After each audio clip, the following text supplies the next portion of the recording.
بل جی په دې خبره باندې د الله پاک ډیر شکر ادا کول چې الله سبحانه وتعالی د امت هغه غوره خلق چې هغه طلبه کرام دي چې د هغې متعلق حضور اقدس صلی الله علیه وسلم په ډیرو ارشاداتو کې د دوی مرتبه او د دوی مقام هغه بیان فرمایلی دی.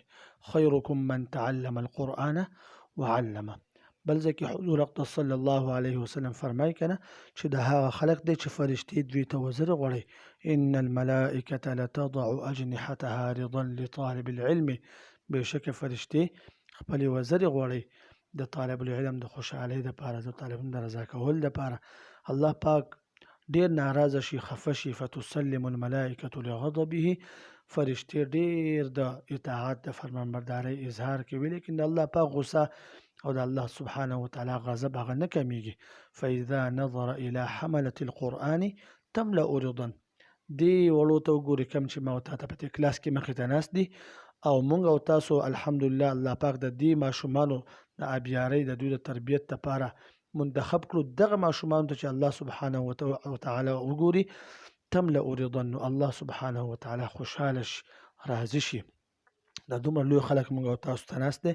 نو د طالب العلم د عظمت او د مرتبې استحضار کول چې الله پاکه په مخ د ځمکه باندې د ټولو نه غوره خلک، د ټولو نه افضل ترین خلک چې حضور اقدس صلی الله علیه وسلم خو دومره وفرمایل چې دا طلبه کرام به راځي، تاسو به دوی ته مرحبا وایي.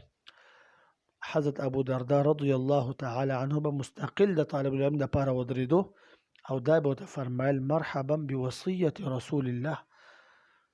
د رسول الله صلی الله علیه وسلم د وصیت مطابق زه تا ته مرحبا یم، زه تا ته خوش آمدید یم. دا دومره لوی خلک دی. نو د خبرې مقصد زما دا دی چې موږ او تاسو طلبه کرامو سره دومره ځان وکړ او دومره دو سره په انهماک او په خلوص محنت وکړو څومره چې الله پاک دوی له مقام ورکړی دی. یقیني خبره ده که موږ شب و روز د دوی سره محنت وکړو موږ بیا هم د دوی حق نشو ادا کولی. دا دومره لوی خلک دی.